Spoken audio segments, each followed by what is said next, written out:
the leather-bound volumes tumbling from Juliana Zimmerman's carpetbag into the dusty main street of Owyhee, Nevada, might as well have been dynamite for the reaction they caused among the gathered townsfolk outside the general store that sweltering August afternoon in 1878. "Books, Mrs." Hendricks sneered, her face pinched beneath her bonnet as she surveyed the scattered titles. "Philosophy, Latin grammar, and is that Shakespeare?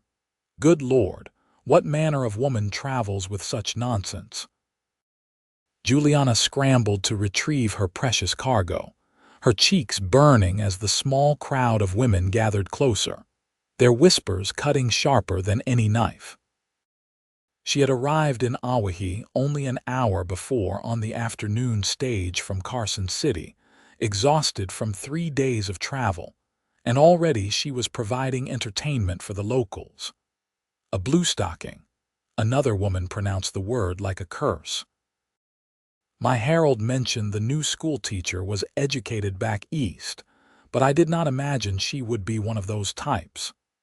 Juliana clutched her books to her chest, dirt smudging the front of her practical gray traveling dress. At 22, she had faced such mockery before, but it never grew easier. Her education at Miss Porter's school in Connecticut had prepared her for many things, but not for the casual cruelty of small-minded people who viewed learning as something unsuitable for women. "Ladies, perhaps we might offer assistance rather than commentary." A deep voice cut through the gossip like a hot knife through butter. Juliana looked up to find a tall man standing at the edge of the gathering, his hat in his hands. He wore the typical garb of a working cowboy, dusty leather chaps over worn denim, a faded blue shirt, and boots that had seen considerable use. But his eyes, a striking gray-green, held an intelligence and warmth that seemed at odds with his rough exterior. "Mr. Ashford, Mrs."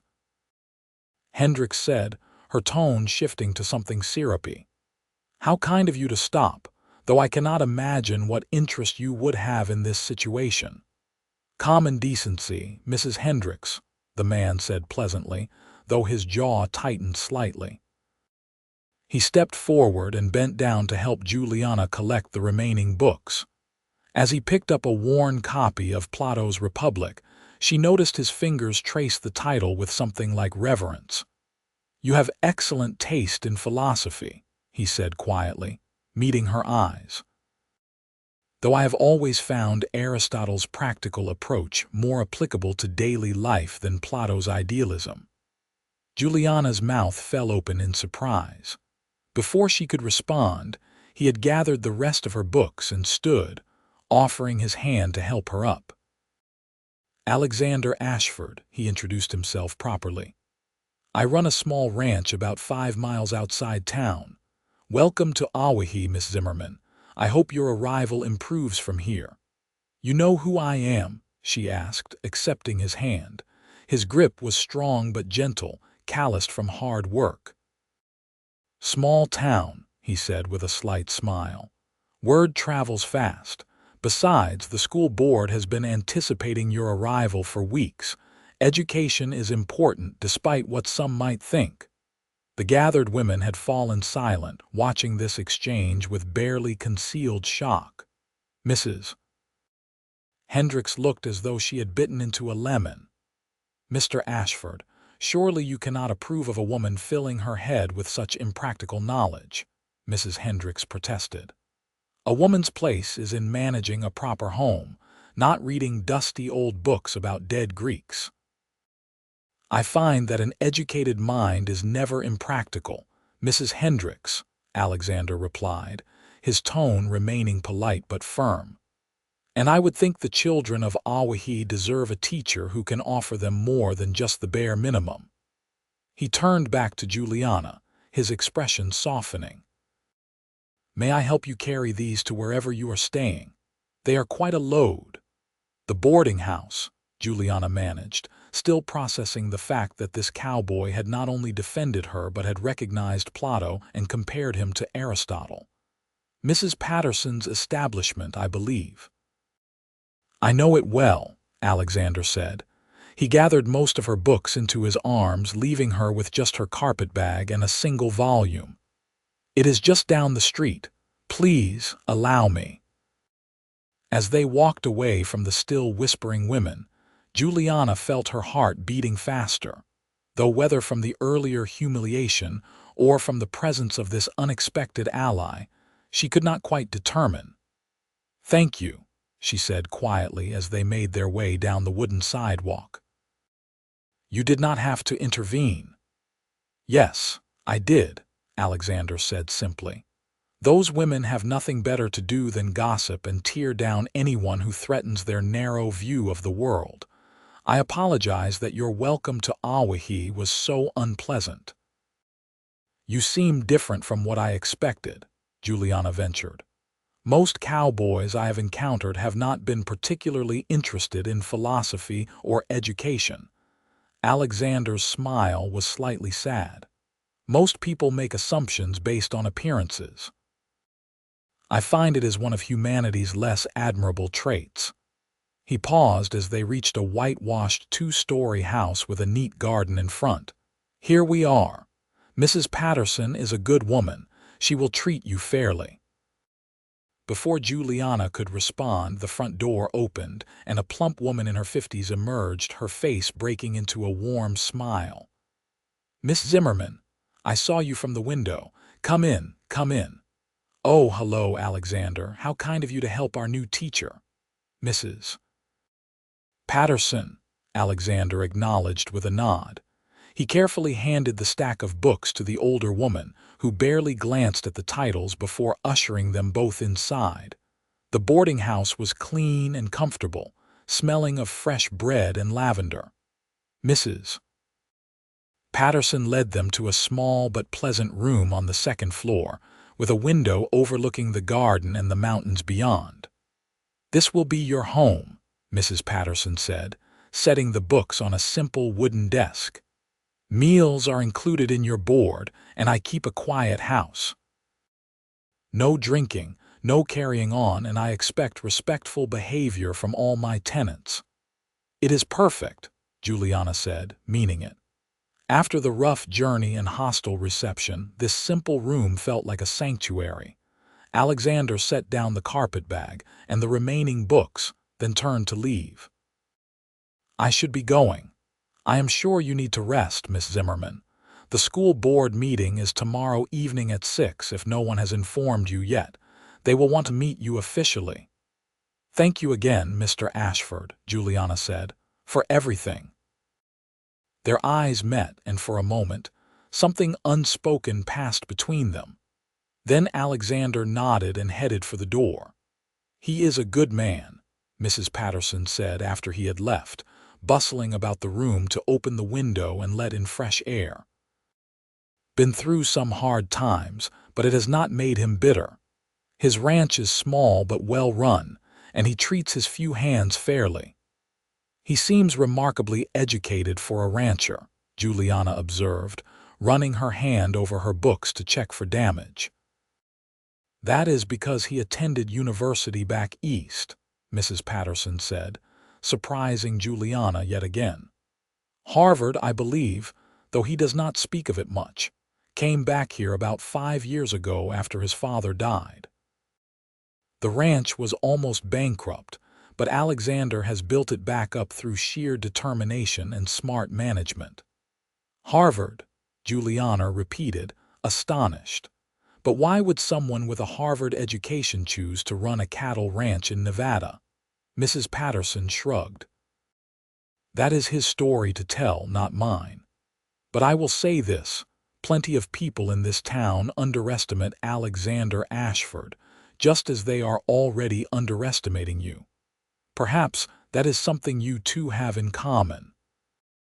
That evening, after a surprisingly excellent supper of roast chicken and vegetables, Juliana sat at her desk and wrote a letter to her sister back in Connecticut, describing her eventful first day in Owyhee. She found herself returning again and again to thoughts of Alexander Ashford, trying to reconcile the image of a rough cowboy with a man who had attended Harvard. and could discuss Plato and Aristotle as naturally as most men discussed cattle and horses. The next morning, Juliana rose early and walked to the schoolhouse, a small wooden building at the edge of town. It was modest but sturdy, with rows of benches for the students and a blackboard at the front. Someone had left wildflowers on the teacher's desk, a small welcome that touched her more than she expected. She spent the day preparing lessons and organizing the limited supplies. The school served children ranging from 6 to 15, and she would need to teach multiple levels simultaneously. It was a challenge she had trained for, but the reality of it still felt daunting. At noon, she walked to the general store to purchase some additional supplies with the small allowance the school board had provided. The same women from yesterday were there, along with several others. Their conversations died as she entered, and Juliana felt the weight of their judgment like a physical thing. She held her head high and made her purchases quickly, determined not to let them see how their hostility affected her. As she paid for her items, the storekeeper, a thin man with suspicious eyes, counted her money twice as if expecting her to cheat him. "That fellow Ashford been sniffing around you," one of the younger women said loudly enough for Juliana to hear. "You should know he is not suitable for a respectable woman. Came back from the East with all sorts of fancy ideas and strange notions. I heard he keeps books in his house," another added with a scandalized whisper. "Actual books, like some kind of scholar. It is not natural for a rancher." Juliana turned to face them, her patience finally snapping. "I fail to see how Mr. Ashford's reading habits or his education make him unsuitable for anything. If more people in this town valued learning, perhaps there would be less time for petty gossip." The silence that followed was absolute. Then the women exploded into outraged chatter, and Juliana quickly gathered her purchases and left before the situation could escalate further. She was halfway back to the boarding house when she heard hoofbeats behind her. Alexander rode up on a handsome bay horse, looking concerned. "Miss Zimmerman," he said, dismounting with easy grace. "I just heard about the incident at the store. Are you all right?" "How did you already hear about it?" Juliana asked, exasperated. "It happened less than 10 minutes ago." "I was at the telegraph office next door," Alexander explained. "Mrs. Henderson rushed in to tell the operator all about the scandalous new teacher defending the strange rancher. News travels at the speed of lightning in Owyhee." Despite herself, Juliana laughed. "Strange rancher. Is that what they call you?" "Among other things," Alexander said with a rueful smile. "I have been called worse, but I am concerned that associating with me might make your situation here more difficult. This town can be unforgiving to those who do not conform to their expectations." "I have never been particularly good at conforming," Juliana said firmly. "And I will not choose my associations based on gossip and small-minded prejudice. If that makes me unpopular, so be it." Alexander's expression softened into something warm and admiring. "You are remarkably brave, Miss Zimmerman. But bravery and stubbornness are not always enough in a place like this. These people have power over your position. Are you suggesting I should bow to their expectations?" Juliana asked, feeling a spark of irritation despite knowing he meant well. "No," Alexander said quickly. "I would never suggest you compromise who you are. I am simply warning you that the path you are choosing will not be easy." They stood there in the dusty street, the afternoon sun beating down on them, and Juliana felt something shift between them. This was not just about books or education or small-town politics. This was about two people who recognized something essential in each other, a kinship of minds and spirits that was rare and precious. "May I ask you something personal?" Juliana said impulsively. "Of course." "Why did you leave Harvard and come back here?" Mrs. Patterson mentioned you attended university, but she did not explain why you gave it up. Alexander was quiet for a long moment, and Juliana wondered if she had overstepped. But then he spoke, his voice thoughtful.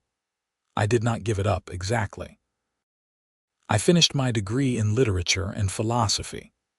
My father wanted me to stay east to become a professor or a lawyer, but my mother had died the year before, and my father's health was failing.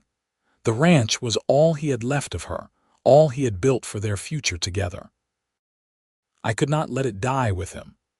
That must have been a difficult choice, Juliana said softly. It was the only choice, Alexander corrected gently. Family and duty matter, but I will not pretend it was not hard to leave that world behind. The life of the mind, the constant engagement with ideas and literature, the conversations with people who valued education. He smiled slightly. I miss it sometimes, but I have found satisfaction in building something with my own hands, in caring for the land and the animals. There is a different kind of education in that. Aristotle would approve, Juliana said. He believed in the value of practical wisdom alongside theoretical knowledge.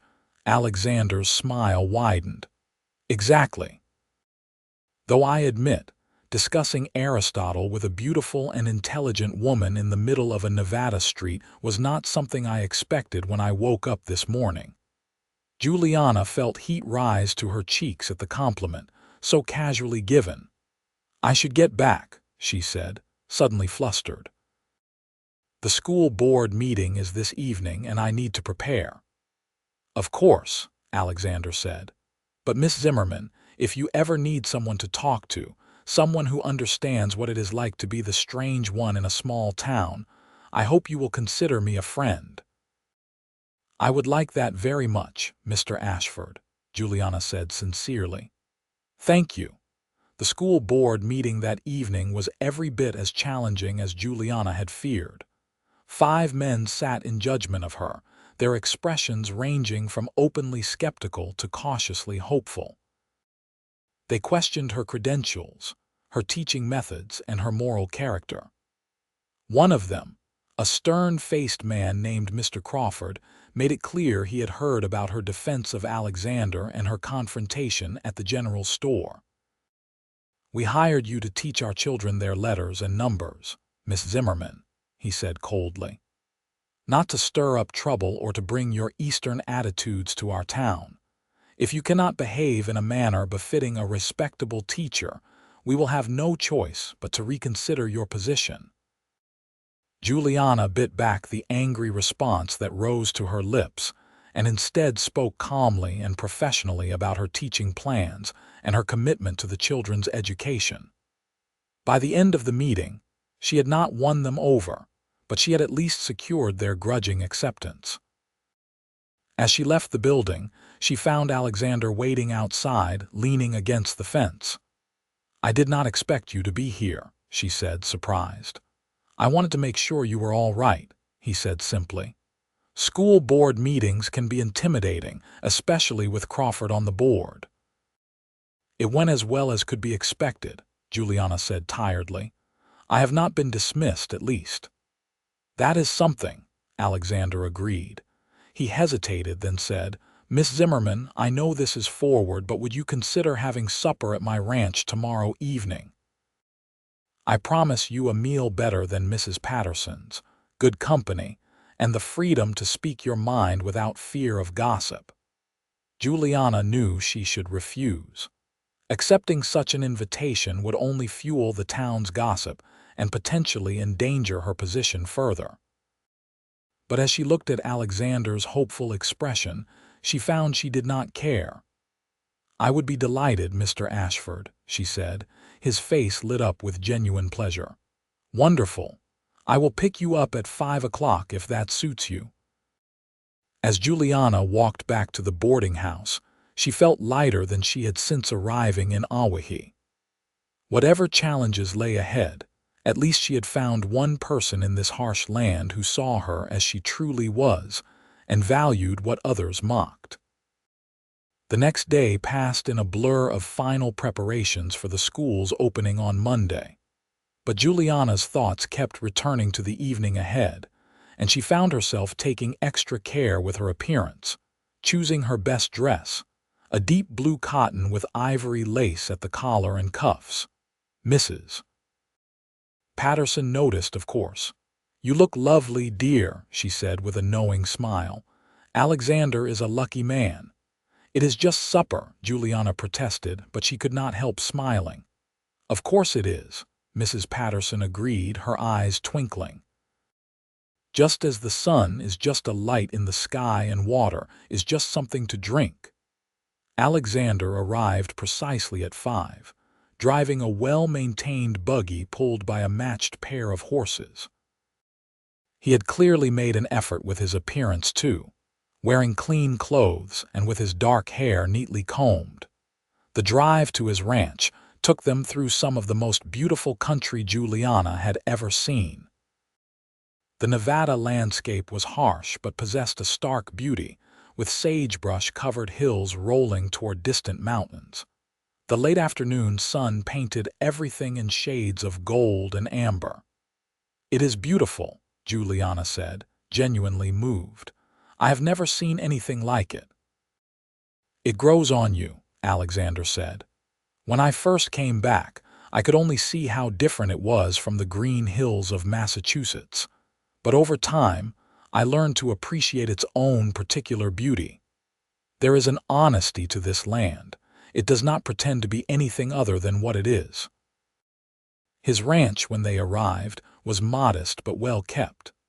The main house was a simple wooden structure with a wide porch, and the outbuildings were in good repair.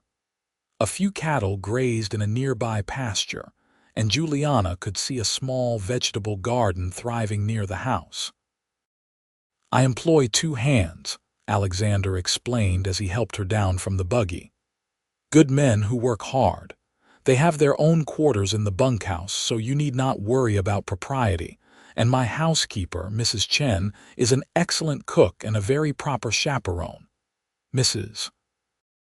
Chen turned out to be a tiny Chinese woman with a quick smile and excellent English. She greeted Juliana warmly and ushered them into a surprisingly comfortable dining room. The house's interior was simple, but revealed Alexander's true nature. Books lined shelves in every room, and Juliana spotted volumes in Latin, Greek, and French alongside English texts on everything from animal husbandry to poetry. "You have an impressive library," she said, running her fingers along the spines. "It has been my salvation," Alexander admitted. "When I first came back, I felt like I was drowning in ignorance and isolation. These books kept me connected to the world of ideas I had left behind." Supper was indeed excellent, featuring roast beef, fresh vegetables from the garden, and a berry pie that melted in Juliana's mouth. But more than the food, Juliana treasured the conversation. With Alexander, she could speak freely about literature, philosophy, and ideas without fear of judgment or mockery. They debated the merits of various authors, discussed current events, and shared their thoughts on education and society. "I have missed this," Alexander said over coffee after the meal. "The simple pleasure of intelligent conversation with someone who challenges my thinking." "As have I," Juliana admitted. "Even at Miss Porter's school, I was considered too intense, too serious." The other girls wanted to discuss fashion and potential husbands.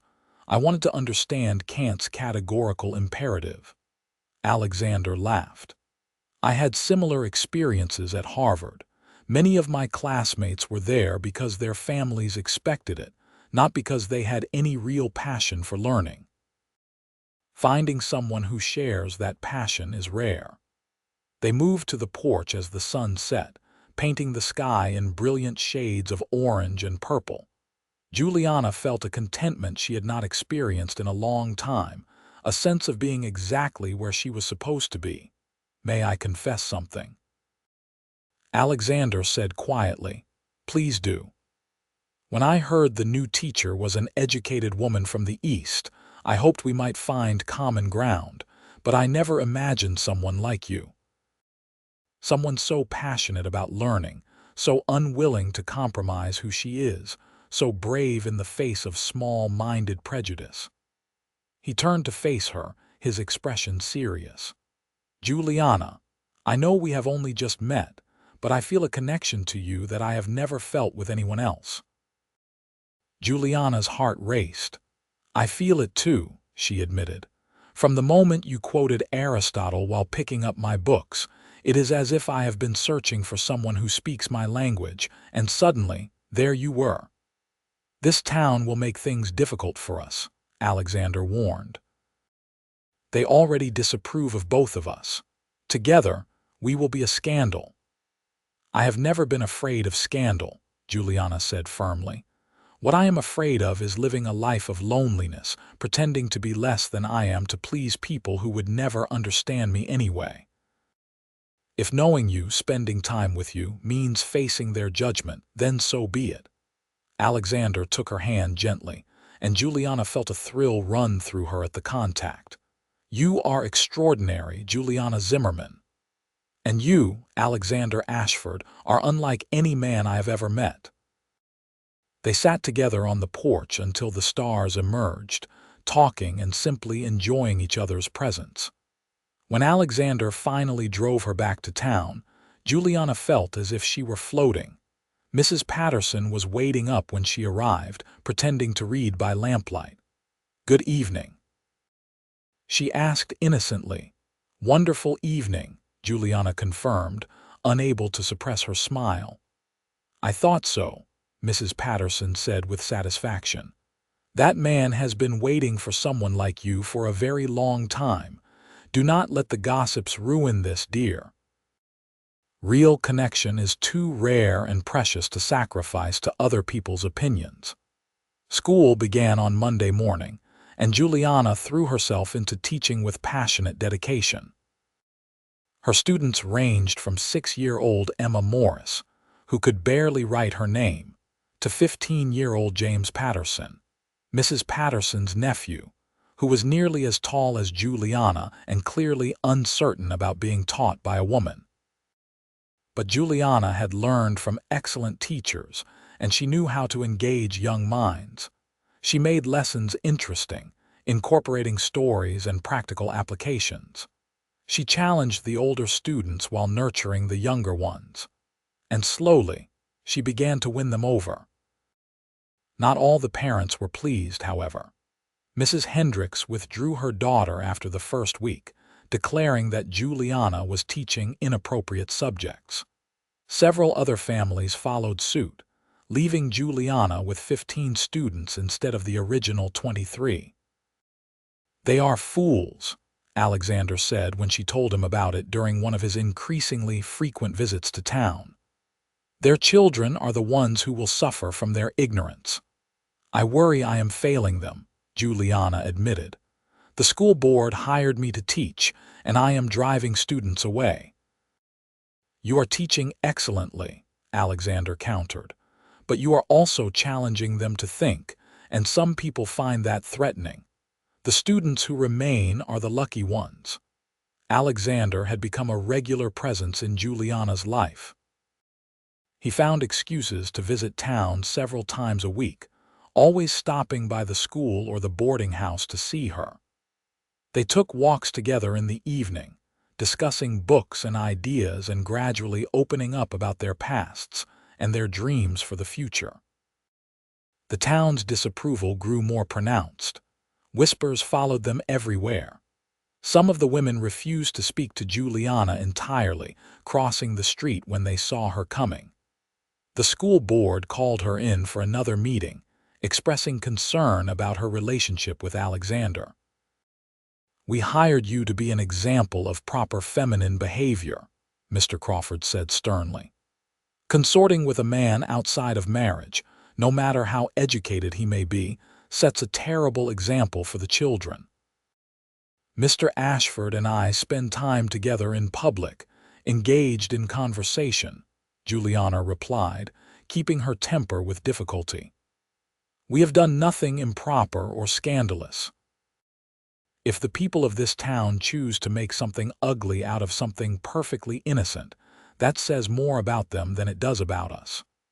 Nevertheless, Crawford continued, we must ask you to end this association or face dismissal.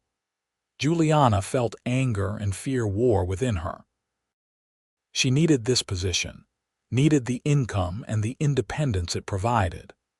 But the thought of giving up Alexander, of sacrificing the first real connection she had ever felt to appease small-minded prejudice, was unbearable.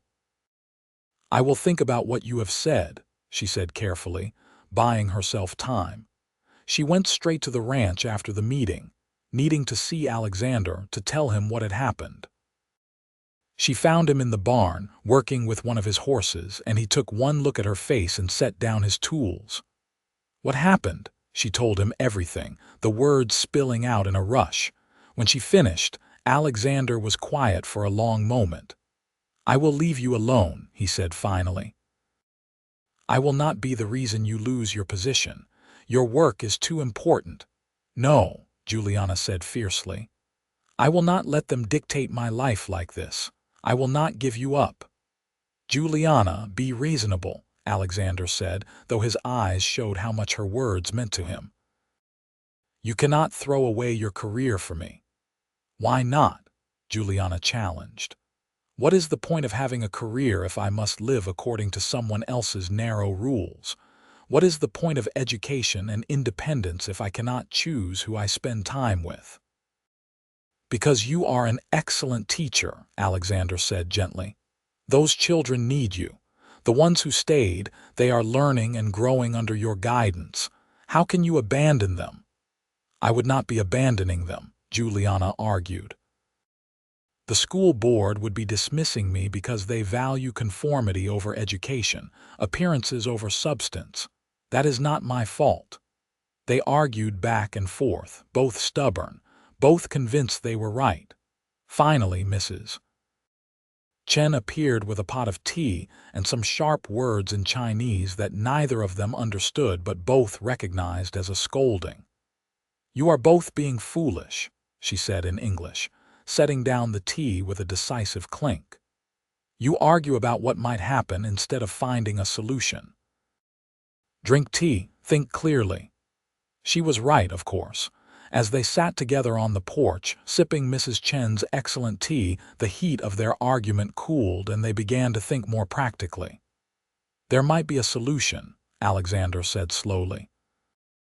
One that would satisfy the school board and allow us to continue seeing each other without scandal. What kind of solution? Juliana asked suspiciously. Marriage, Alexander said simply. Juliana's teacup rattled in its saucer. What? Marry me, Alexander said, turning to face her fully. I know it is fast. I know we have only known each other for a few weeks. But Juliana, I am in love with you. I think I have been since the moment I saw you kneeling in that dusty street, clutching your books like they were the most precious things in the world. You are brilliant and brave and passionate, and I cannot imagine my life without you in it now that I have found you. Juliana's mind reeled. Marriage. She had never seriously considered it, had always assumed she would remain single, devoted to her teaching and her studies.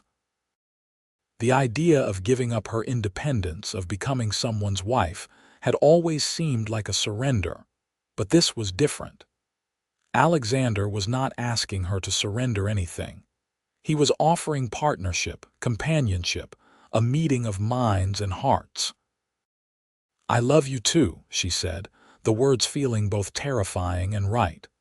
But Alexander, I cannot be a traditional wife. I need to continue teaching, continue learning and growing. I would never ask you to be anything other than who you are, Alexander said earnestly. I fell in love with your mind as much as your heart.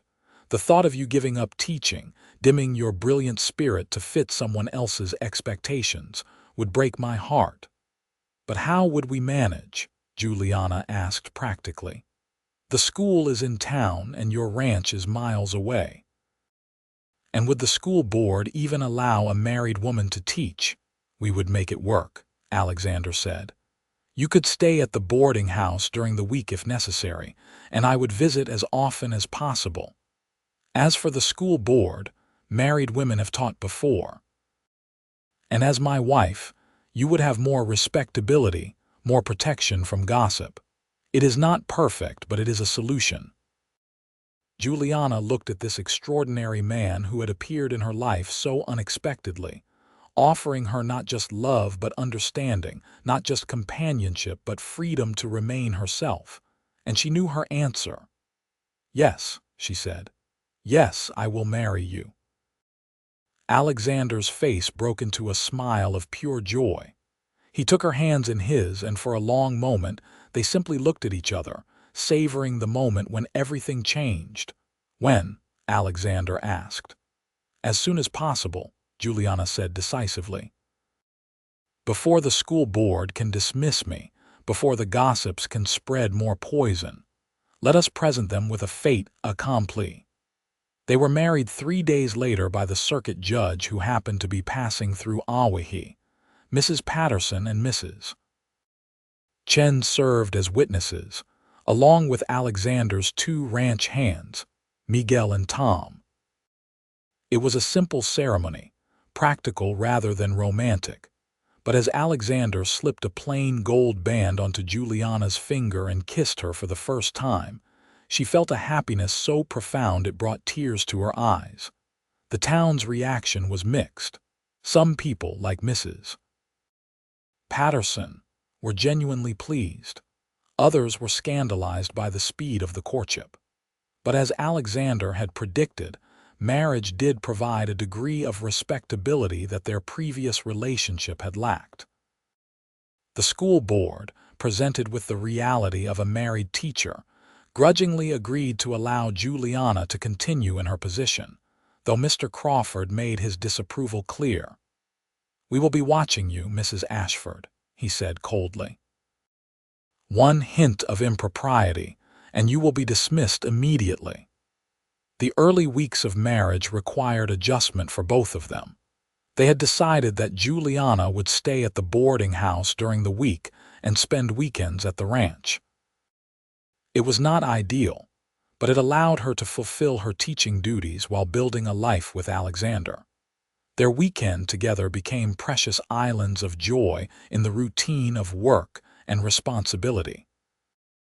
They would ride together across the ranch land, with Juliana learning to handle a horse with increasing confidence. They would read aloud to each other in the evenings, debating interpretations and sharing favorite passages. And slowly, they learned the deeper intimacies of marriage, the physical as well as intellectual connection that bound them together. "I never imagined I could be this happy," Juliana confessed one Saturday evening as they sat together watching the sunset. "I always thought I would have to choose between love and education, between being myself and being acceptable to society."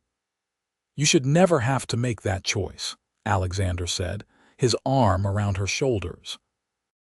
"The fact that society demands it says everything about society's failings, not yours." As autumn turned to winter, Juliana's school flourished despite the ongoing disapproval of some townspeople. The students who had stayed were thriving, learning not just basic skills but developing a genuine love of learning. James Patterson, the sullen 15-year-old, had discovered a passion for mathematics and was working through problems far beyond his grade level.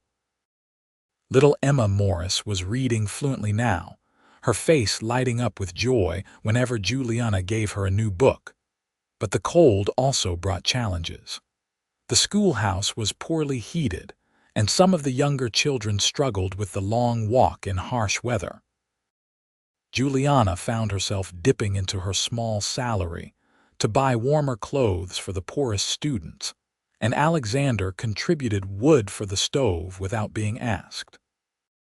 One bitterly cold December morning, Juliana arrived at the school to find 6-year-old Emma huddled outside the door, shivering violently.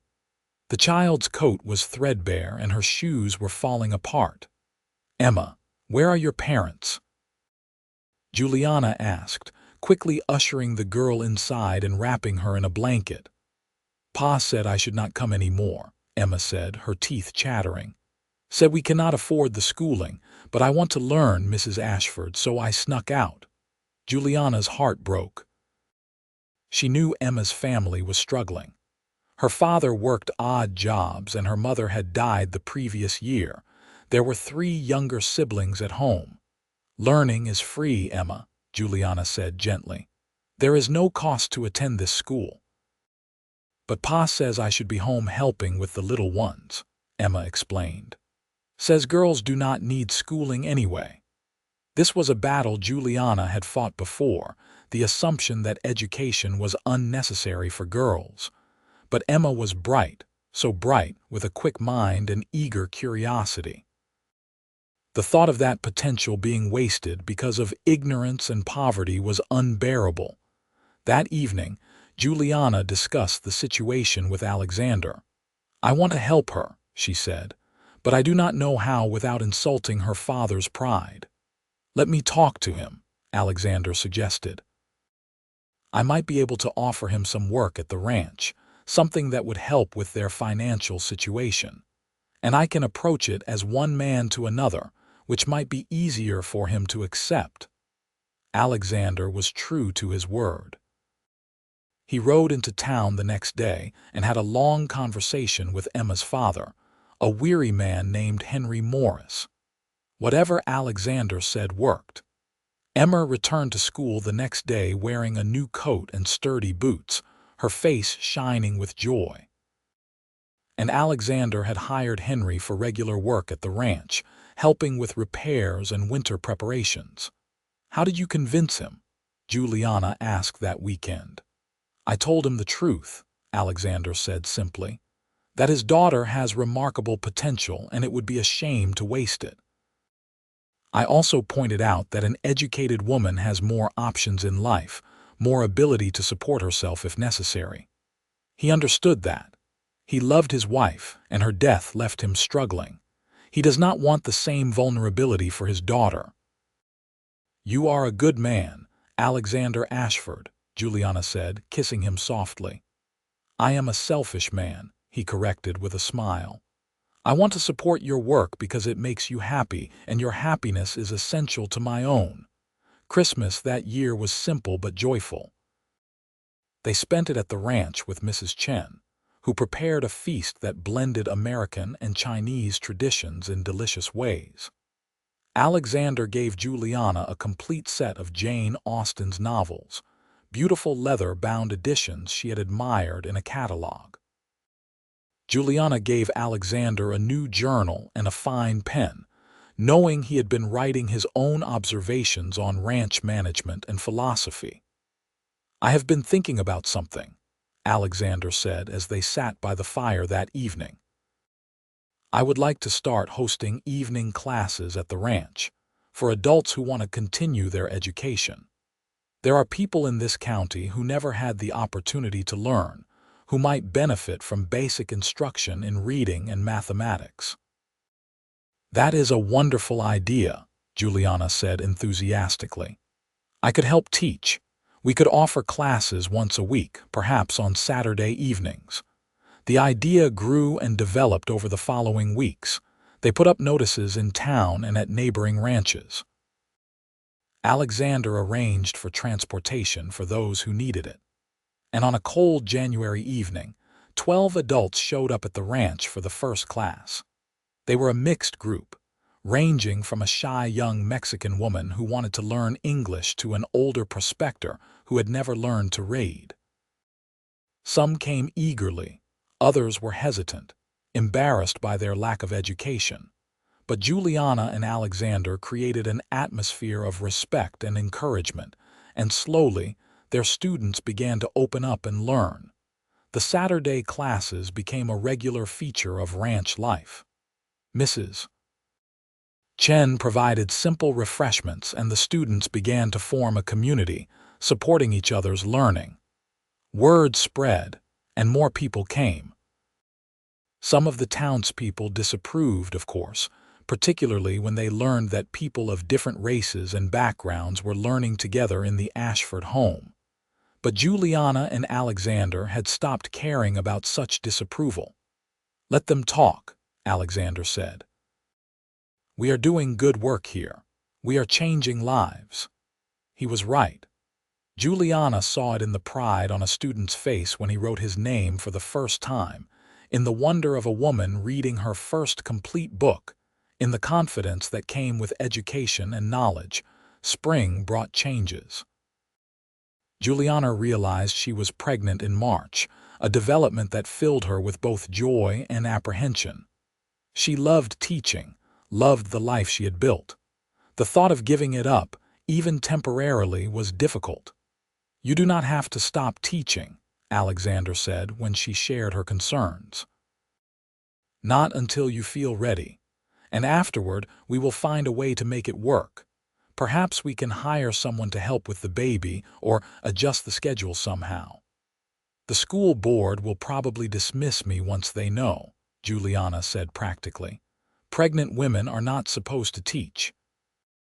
"Then we will find another way for you to continue your work," Alexander said firmly. "The Saturday classes can expand, or you can offer private tutoring. Your calling to teach does not have to end because we are starting a family." Juliana leaned into his embrace, grateful for his understanding and support. Many men would have expected her to retreat into domesticity, to abandon her work for motherhood. Alexander saw no contradiction between the two. She continued teaching through the spring, though she did eventually have to inform the school board of her condition. As predicted, they requested she step down at the end of the school year. But by then, Juliana had made plans. She would continue the Saturday classes and offer tutoring from the ranch. Several of her best students, including Emma Morris and James Patterson, had already asked to continue their education with her. The baby, a healthy boy, was born in late September. They named him William Alexander Ashford, and Juliana fell in love with him the moment she held him. But she had been right to worry about the challenges of balancing motherhood and teaching. William was colicky and demanding, and the sleepless nights left her exhausted. Alexander stepped in without hesitation, taking over many of the household duties and caring for William whenever Juliana needed to rest or prepare lessons. Mrs. Chen became an invaluable help as well, treating William like her own grandchild and somehow managing to soothe him when everyone else failed. "You are struggling," Mrs. Patterson observed when she visited one afternoon, finding Juliana tearful and overwhelmed. "That is natural, dear. No one finds this easy." "I feel like I am failing at everything," Juliana admitted. "I am too tired to be a good teacher, too distracted to be a good mother, and I barely have energy left for Alexander." "You are doing better than you think," Mrs. Patterson said kindly. "I have watched you these past months. You have created something remarkable here, a place where learning is valued and people are welcomed regardless of their background. And William is healthy and loved. That is what matters." Gradually, as William grew and became less demanding, Juliana found her rhythm. The Saturday classes continued to flourish. She tutored several students during the week, working around William's schedule. And she discovered that teaching with her son nearby, showing him by example the value of education and curiosity, added a new dimension to her work. Alexander expanded the ranch gradually over the next few years, hiring more hands and increasing the herd. But he never abandoned his love of learning. He continued to read voraciously and engaged with ideas as passionately as ever. And together, he and Juliana created a home that valued both practical work and intellectual pursuits, where books were as essential as tools and conversation as important as labor. The town of Owyhee changed slowly. Some people never accepted Juliana and Alexander, clinging to their narrow prejudices. But others, particularly the younger generation who had been Juliana's students, began to see things differently. They valued education, questioned assumptions, and thought for themselves. Emma Morris, that bright 6-year-old who had once shivered outside the schoolhouse, continued her education with passionate dedication. By the time she was 16, she was teaching younger students herself, and Juliana helped her apply to a teacher training program in Carson City. The day Emma left for her further education, tearful but excited, Juliana felt a profound sense of accomplishment. "You changed her life," Alexander said, watching the stage carry Emma away. "We changed it," Juliana corrected. "If you had not helped her father, she never would have had the chance." More children came over the years. A daughter they named Margaret, as strong-willed as her mother. Another son, Henry, named for Emma's father, quiet and thoughtful. Each child was welcomed into a household that valued learning and individuality, where questions were encouraged and curiosity celebrated. The Saturday classes evolved into something more formal, a regular school for adults that became known throughout the region. People traveled from neighboring counties to attend. Some of Alexander and Juliana's former students went on to become teachers themselves, spreading the belief in education's transformative power. Looking back years later, Juliana could hardly recognize the uncertain young woman who had arrived in Owyhee that hot August day, her books tumbling into the dust while hostile women mocked her. She had been afraid then, desperate for acceptance and terrified of failure. Now, in her mid-30s, she had found something far more valuable than acceptance. She had built a life of purpose and meaning, surrounded by people she loved and work that mattered. The ranch had become a center of learning in the region, and her reputation as an educator had spread far beyond Owyhee. Alexander had been her partner in all of it, supporting her dreams while pursuing his own, creating space for both of them to be fully themselves. Their marriage had deepened over the years into something profound and unshakable, built on mutual respect, intellectual companionship, and genuine love. "You ever regret it?" Alexander asked one evening as they sat on the porch, watching their children play in the yard while the sun set over the Nevada hills. Giving up that first teaching position, becoming a scandal, choosing this harder path. Juliana looked at him, this man who had defended her in the street when she was a stranger, who had recognized her worth when others saw only something to mock, who had built a life with her that honored both their dreams. "Not for a single moment," she said honestly. "I would not change a thing." He took her hand, and they sat in comfortable silence, watching the sky turn from gold to purple to deep blue as the stars emerged. Behind them, the house glowed with lamplight and the sound of Mrs. Chen singing to baby Henry. In the distance, they could see lights from the barn where Miguel and Tom were finishing the evening chores. And tomorrow, Saturday, a dozen students would arrive for their weekly class, hungry for knowledge and the chance to transform their lives. This was what they had built together, not just a ranch or a school, but a vision of what life could be when people valued learning and supported each other's growth. It was not the life Juliana had imagined when she left Connecticut, full of idealistic dreams and naive hopes.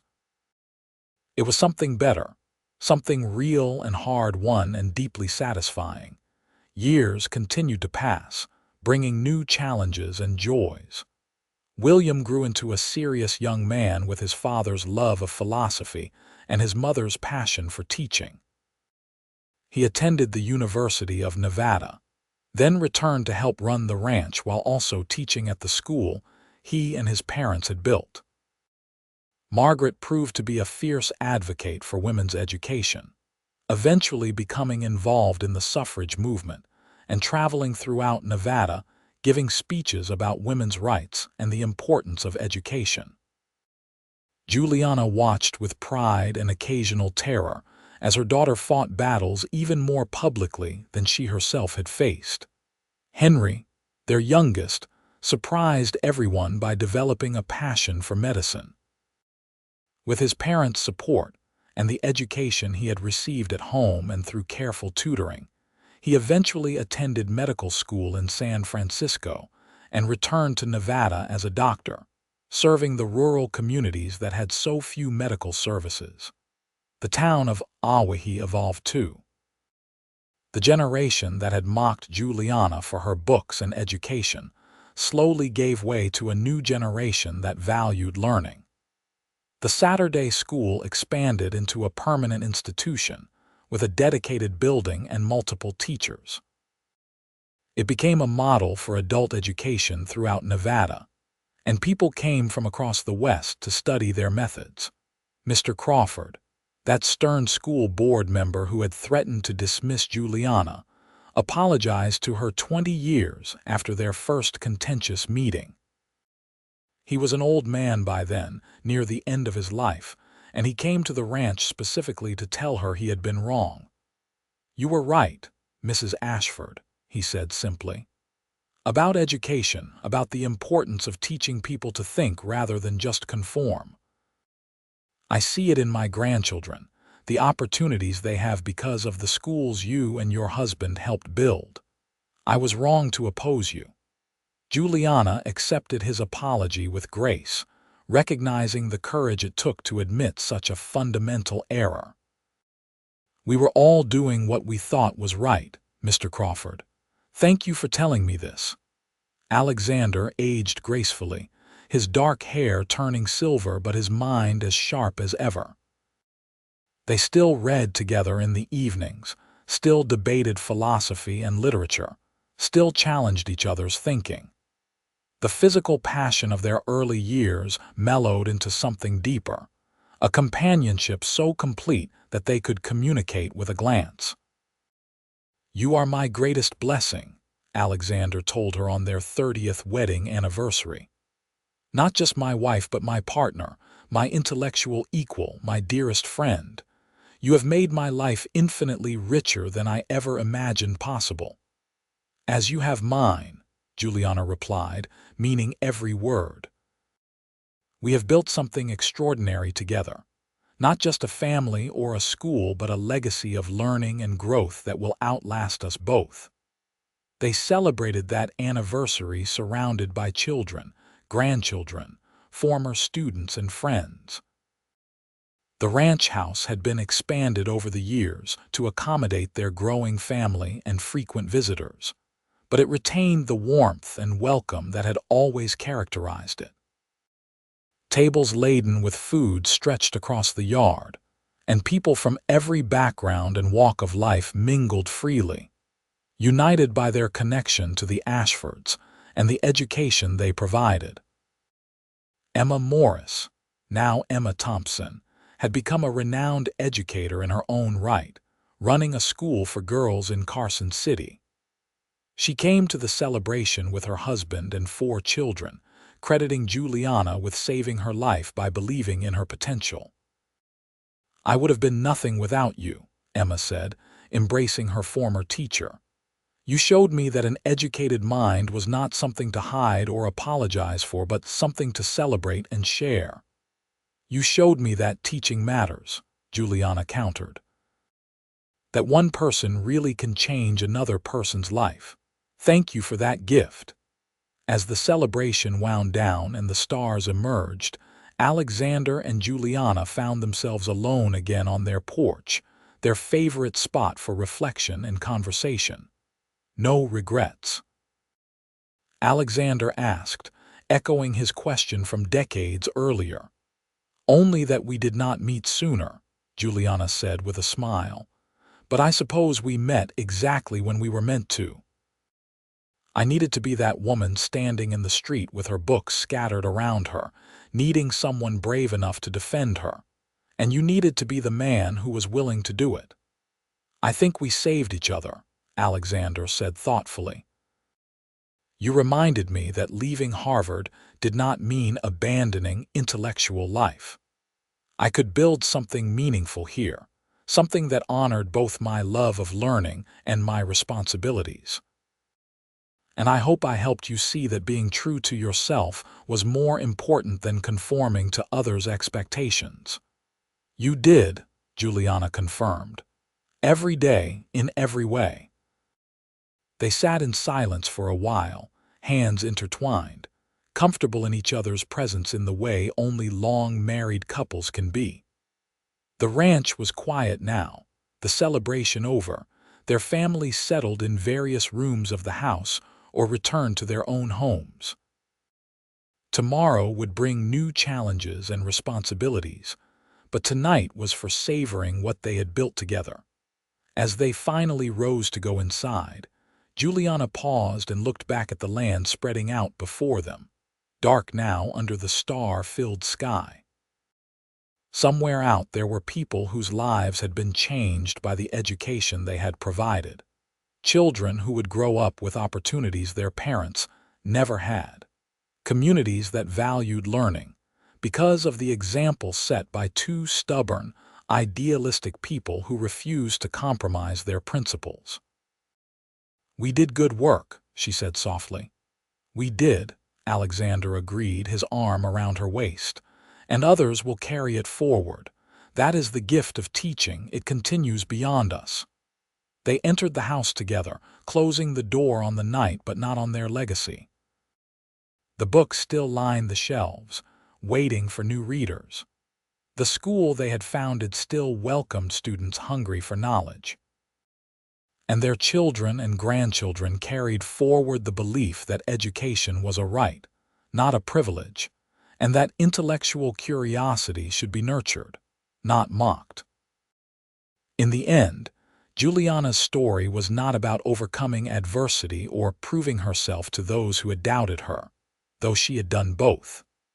It was about finding someone who saw her truly, who valued her mind as much as her heart, and who was willing to build a life that honored both their dreams.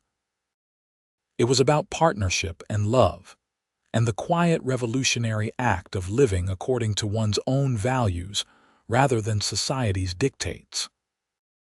And as she settled into bed beside Alexander that night, feeling his familiar warmth beside her and hearing the sounds of their family around them, Juliana knew that she had found something far more precious than acceptance or approval. She had found authentic happiness, the kind that comes from living a life of purpose and love, surrounded by people who valued her for exactly who she was. That young woman who had arrived in Owyhee with her books and her dreams had been mocked and dismissed. But she had refused to dim her light to make others more comfortable. And in doing so, she had not only changed her own life, but had helped transform an entire community, proving that one person's courage to be themselves can ripple outward in ways impossible to predict. The educated cowboy had indeed found his match in the determined Bluestocking. Together, they had written their own story, one of love and learning, partnership and perseverance.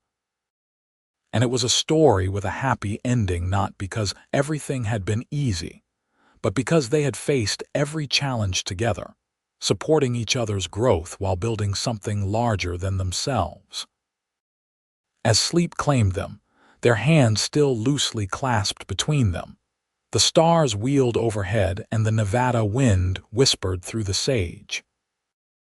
And in that house full of books and love, two people rested who had proven that being true to yourself was not just brave but essential, and that real love meant finding someone who wanted you to be fully, completely, authentically yourself.